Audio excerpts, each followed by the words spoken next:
Okay, we're back for chapter 8 of Kate D. Camillo's The Tale of Despereaux.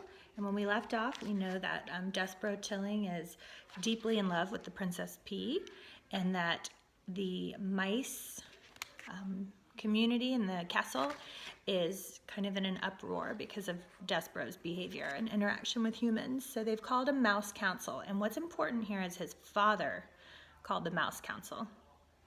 So let's find out what happens. Chapter 8 is called To the Rats. The Mouse Council, 13 honored mice and one most very honored head mouse, heeded the call of Leicester's drum and gathered in a small secret hole of King Philip's throne room. The 14 mice sat around a piece of wood balanced on spools of thread and listened in horror while Despereaux's father related the story of what Furlough had seen. "At the foot of the king," said Leicester. "Her finger right on top of his head," said Leicester. "He was looking up at her, and—" It was not in fear. The Mouse Council members listened with their mouths open. They listened with their whiskers drooping and their ears flat against their heads. They listened in dismay and outrage and fear. When Leicester finished, there was a silence, dismal and deep. "Something," intoned the most very honored head mouse, "is wrong with your son. He is not well. This goes beyond his fevers, beyond his large ears and his lack of growth. He is deeply disturbed. His behavior endangers us all. Humans cannot be trusted. We know this to be an indisputable fact. A mouse who consorts with humans, a mouse who would sit right at the foot of a man, a mouse who would allow a human to touch him?" And here the entire Mouse Council indulged in a collective shiver of disgust. "Well, he cannot be trusted. That is the way of the world, our world. Fellow mice, it is my most fervent hope that Despereaux has not spoken to these humans, but obviously we can assume nothing, and this is a time to act, not wonder." Leicester nodded his head in agreement, and the 12 other members of the Mouse Council nodded their heads too.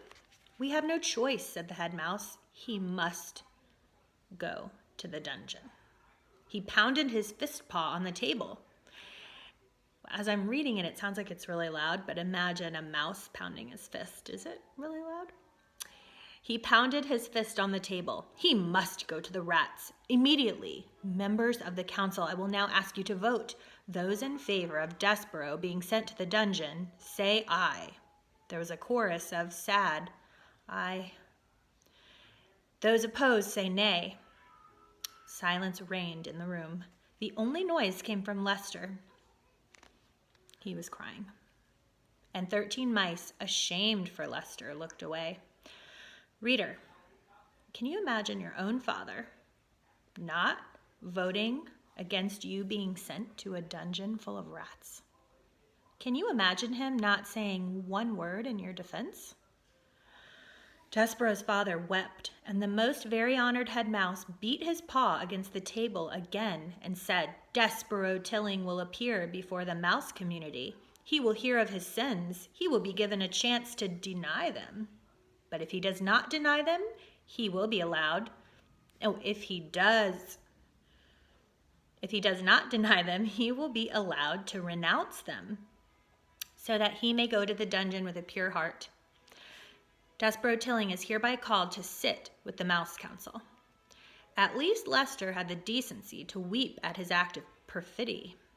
Reader, do you know what perfidy means?